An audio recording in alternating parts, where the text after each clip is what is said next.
자, 이번 시간은 취업 원포인트 레슨 시간입니다. 고민이 많은 우리 취준생의 불안한 마음을 저희들이 조금이라도 도와드리기 위해서 이 시간을 준비했습니다. 네. 자, 취업에 대한 모든 궁금한 것들 이번 시간을 통해서 물어봐 주시기 바랍니다. 네, 취업 원포인트 레슨 구직자분들 진심으로 응원하고요. 해결책 제시해 주실 두 분 소개해 드리겠습니다. 포털 사이트 다음 취업 보기 카페 이희정 멘토님 그리고 이지연 캐스터와 함께 할게요. 두 분 어서 오세요. 네, 어서 오세요. 안녕하세요. 반갑습니다. 반갑습니다. 네. 자, 우리 취준생 여러분들 어디다 물어봐야 될지 참 고민 많으셨을 텐데요. 취업 원포인트 레슨에서는요. 다음 취업 보기 카페 창을 열어놓고 취준생 여러분들의 고민을 받고 있습니다. 네, 카페 들어오시면요. 왼쪽 보이실 거예요. 취업 Q&A라고 보이시죠? 이곳에 궁금한 점, 고민거리 올려주시면 우리 고민 해결사분들 읽어보시고 그에 맞는 해결 방안과 정보 자세하게 제시해 주실 겁니다. 혼자 끄고 갈지 마시고요. 이 카페 충분히 활용해 보셨으면 좋겠어요. 네, 자, 자, 이제 이번 고민. 주에는 또 어떤 고민이 올라와 있을지 궁금해지죠? 네. 네, 소개해 주시죠. 네, 취업 원포인트 레슨 152만 취업 준비생들의 공간이죠. 다음에 취업 뽀개기와 함께합니다. 전 현재 카페 안에 들어와 있는데요. 오늘 제가 첫 번째로 고른 고민은요. 바로 심각이라고 써있는 제목이 있었어요. 그래서 눈에 들어와서 골라봤는데 자세한 내용을 살펴보죠.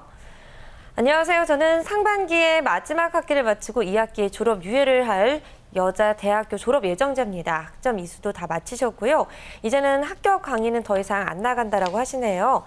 다름 아니라 이 하반기에 대기업과 중견기업 공채 자신이 없으시다고 하시네요. 근데 내년 상반기에 본격적으로 도전을 해보고 싶으신데 이럴 경우에 이 졸업 유예가 2학기 연달아 해도 마이너스가 될까요? 이렇게 올려주셨는데 아니면 이번 학기만 졸업 유예를 하고 졸업한 뒤에 기졸업자로 도전하는 게 나을까요? 라는 질문인데 결국 졸업자로 지원할지 혹은 그냥 졸업이 아닌 학생 신분으로 지원할지라는 내용인데요. 참고로 이분은 중국에서 살다 오셔서 동기들보다 2년 정도 뒤처졌다 이렇게 써주셨어요. 그러시군요. 네. 제목에 보면은 괄호 열고 심각 이렇게 써주셨어요. 얼마나 심각하고 좀 진지하신지 고민을 빨리 해결해 드려야 될 것 같은데, 그러니까 원래대로 하자면 올해 상반기 마지막 학기 마치고 8월 졸업 예정인데 아직 준비가 덜 돼 있다고 생각을 하시니까 하반기에 준비해서 내년도 2015년 상반기 취업을 원하고 계십니다. 그러니까 2개의 학기 졸업을 연속으로 생각을 하고 계신 거죠. 이런 고민 사실 많이 하실 거예요. 네, 26살이 이제 급하다고 말씀하셨는데 저는 앞에 조금 그닥 그걸 붙였으면 좋겠어요. 그닥? 심각한 거는 아니, 글쎄 이 나이보다는 일단은 졸업 유예를 1년이 해도 되는지 안 되는지 그게 고민이지 네. 어떻게 생각을 해야 될까요? 이거 저는 그렇게 큰 고민은 아닌 것 같은데요. 네, 맞아요. 26살이라는 나이가 사실은 많지 않은 나이거든요. 네. 그런데 요즘에 학생들이요, 방학 이제 8월 졸업을 앞두고 졸업 유예에 대한 질문이 좀 많이 올라오고 있는데요. 아무래도 이제 졸업을 하고 나면 내가 소속감이 좀 없어진다라는 고민에서 좀 시작을 하는 것 같습니다. 그런데요, 이렇게 지원자들한테는 굉장히 중대하고 이 심각한 일이 회사에서는 그렇게 중요하지 않다라는 게 좀 핵심입니다. 저도 그렇게 생각해요. 사실 졸업을 했느냐 안 했느냐보다 이 사람이 정말 일을 잘할 수 있냐, 회사의 보탬이 될 수 있느냐 이런 걸 볼 것 같아요. 어떤가요? 그렇죠. 네. 네, 맞아요. 그래서 회사에서는요, 이 사람이 일을 잘 할 수 있는지, 그리고 이제 직무 능력을 갖췄는지, 이런 부분이 궁금하기 때문에 졸업이 왜 늦어졌는지 이 이유를 설명할 수 있다면은 충분히 근거가 될 수가 있습니다. 그렇기 때문에 이제 졸업을 하시고 공백 기간 동안 내가 어떤 준비를 했는지, 그리고 취업 준비만을 좀 하셨더라도 1년 정도는 그렇게 크게 문제가 되지는 않고 있고요. 이제 기업에서도 최근 이제 대학생 분들이 얼마나 준비하고 있는지 알고 있으니까요. 네. 너무 큰 걱정 안 하셔도 되고요. 네, 조언을 드리자면 이미 졸업 유예를 한번 하셨어요. 네. 그렇다면 이번까지는 좀 졸업 유예를 하신다고 하시더라도 그 다음 2월에는 졸업을 하고 준비하셔도 충분히 합격하실 수 있을 것 같습니다. 네, 그렇군요. 졸업을 했다, 안 했다가 중요한 게 아니라 얼만큼 어떤 게 준비가 돼 있냐, 이런 게 중요하다, 이런 말씀이신 것 같습니다. 제 생각에도 뽑고 싶고 준비가 돼 있는 지원자라면 졸업을 이미 했어도 뭐 상관이 없을 것 같아요. 마음 다잡으시고 준비를 철저히 좀 체계적으로 해보셨으면 좋겠는데, 그렇죠? 네, 채용은 사실 다양한 것들의 이 종합적인 평가라고 할 수가 있을 것 같습니다. 이미 조언을 들으셨으니까요. 이 바꿀 수 없는 사실에 대한 고민보다는 내가 바꿀 수 있는 것이 무엇인지에 초점을 두고 준비해 보시는 게 더 실효성 있지 않을까 이런 생각이 듭니다. 다음 질문도 살펴볼 텐데요. 이번 질문은 이 학력 무관이 서류 전형에 정확히 어떤 의미인가요? 이런 내용입니다. 많은 분들 궁금해하실 것 네네네, 같아서 골라봤는데요. 자세한 내용을 살펴보죠. 이분은 부모님 사업처에서 일하고 있는 공대 졸업 예정자라고 힘들다고 하세요. 하고 싶은 일이 있어서 그러니까 부모님 회사가 아닌 다른 곳으로 이직을 하려고 하는데 궁금한 점이 있다 이렇게 올려주셨습니다. 신입 공채 이력서를 내려고 하는데 지원 자격이 관련 기사 자격증 취득자의 학력 무관이다 이렇게 나와 있나 봐요. 그래도 이 이력서에는 최종 학력 기입과 대졸자는 뭐 학점 기입란까지 있다 이렇게 나와 있는데 합격 후기들을 보니까 아무 스펙이 없어도 고졸 학력으로도 기사 자격증 그러니까 계약직 실무 경력만으로도 꽤 많은 분들이 이 공채 이미 합격을 하셨나 봅니다. 그래서 이 본격적인 질문이 여기서 나오는데요. 이분의 학력이 나름 좋은 학교의 4년제 공대 졸업 예정자인데 이분은 이 부모님 사업체에서 일할 계획으로 좀 성적이 안 좋으셨나 봐요. 대충 졸업만 하자 이런 마음이셨던 것 같은데 학력 무관인 신입 공채 이력서 기입 사항에 대졸 학력과 좋지 않은 학점을 기입하는 게 이 불이익이 될 수 있을까요? 그러니까 쓰지 않고도 자기가 합격할 수 있겠느냐 뭐 이런 내용인 것 같아요. 그래요. 그러니까 요지는 학력 무관이 어떤 의미인가요? 이런 얘기예요. 성적도 안 좋으니까 그리고 학력 무관이라고 되어 있으니까 대학 졸업한 사실을 굳이 안 써도 되지 않을까 뭐 이런 고민인 것 같아요. 맞습니다. 예. 그래도 이제 무조건 숨기는 거는 좀 의미가 없어 보이는 것 같은데요. 예. 뭐 고졸 학력으로도 기사 자격증이나 계약직 실무 경력으로도 신입 공채에 합격했다는 이것을 보고 단순히 그렇게 말씀하시는 것 같아요. 그렇죠. 그리고 일단 대학을 졸업을 했는데 고졸로 지원을 하고 싶다 뭐 이런 요지도 예, 좀 아니 있는 근데 거죠. 일단 얼마나 학점이 낮으면 이럴까?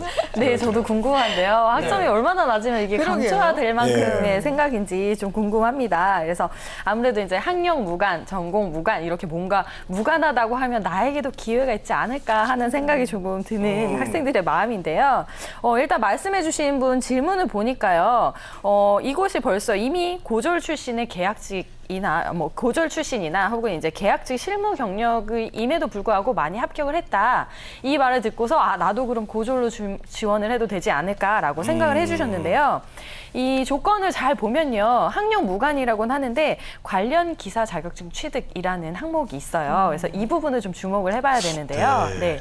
기사 자격증은요. 아무래도 이제 실무 능력을 평가한다라고 볼 수가 있어요. 그래서 고졸 학력 혹은 계약직 실무 이런 것들은요, 이미 실무에 대한 능력을 인정했다라고 보여지는 부분인데요. 이 기사 자격증 자체가요, 국가기술 자격증이기 때문에 4년제 대학을 졸업을 하셨거나 아니면 이제 고등학교나 2년제의 경우에는 어느 정도 일정 기간의 실무 능력이 있어야만 취득을 할 수 있는 자격증입니다. 그렇기 때문에 고등학교 졸업했다고 해서 그냥 바로 서류를 전형을 이제 입사를 하신다고 지원하시면 그동안에 이제 서류 실무 능력이 없어지는 것이죠. 그렇기 때문에 그냥 단순한 고졸로서 지원을 한다는 거는 그럼 기사 자격증을 어떻게 따셨나요? 라는 질문으로부터 이제 좀 답변을 잘 못할 수 있는 가능성이 네. 좀 생길 것 같아요. 그래서 고졸이라고 작성을 하실 수는 없을 것 같고요. 대신에 네. 이제 학점 이외에 본인이 무엇을 잘할 수 있는지를 조금 더 정리를 하셔서 어필할 수 있으면 좋을 것 같습니다. 그래요? 약간 한 2점대 되나요, 이분은? 예. 기사 자격증 응시 자격이 있군요.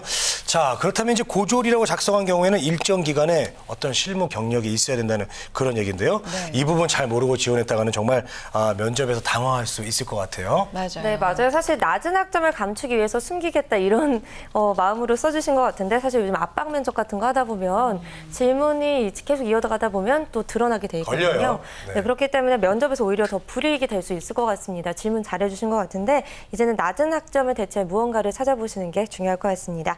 다음 질문도 빠르게 살펴볼 텐데요. 그룹 토론에 대한 질문입니다. 어떻게 해야 되나요? 도와주세요. 이렇게 하셨는데 이분은 교직원에 지원하시는 분입니다.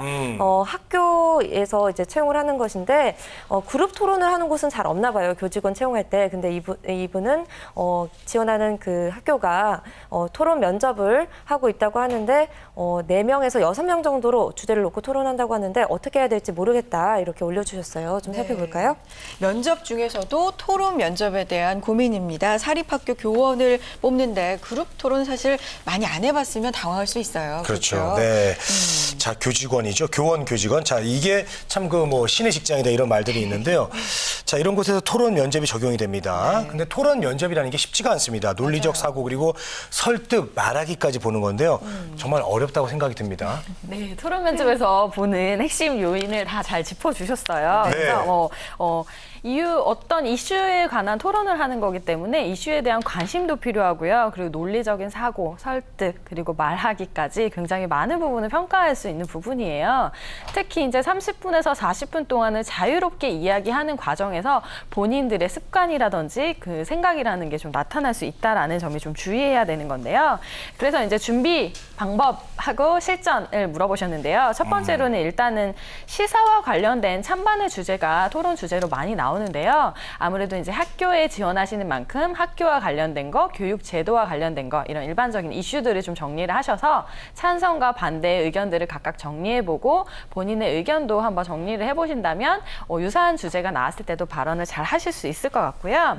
그리고 이제 두 번째로는요. 말하기뿐만 아니라 토론에서 가장 중요한 게 경청입니다. 그렇기 때문에 잘 듣고 그다음에 상대의 의견을 잘 피드백하는 게 중요한데요. 그래서 이제 메모지를 좀 준비해 가셔서 상대의 이름이라든지 의견을 좀 메모해뒀다가 네, 지현 씨 말씀해 주신 거 잘 들었습니다. 라던가 이렇게 해서 좀 멘트를 조금 언급을 하시면서 하시면 배려와 좀 경청에 대한 부분을 좀 잘 얘기를 할 수 있어서 좋은 평가를 받으실 수 있을 것 같습니다. 네, 토론하면 말하기만 생각했었는데 경청 듣는 게 또 중요하다는 거 맞습니다. 꼭 잊지 말고 들어야 기억하셔야 말하죠. 될 것 같아요. 네. 그래, 오늘도 여러 고민들 들어드렸죠. 네, 자, 치어 원포인트 레슨 질문에 글 많이 남겨주시고요. 저희 모두 함께 고민하고 도와드리겠습니다. 네. 함께해 주신 이희정 멘토님 그리고 이지영 캐스터 고맙습니다. 고맙습니다.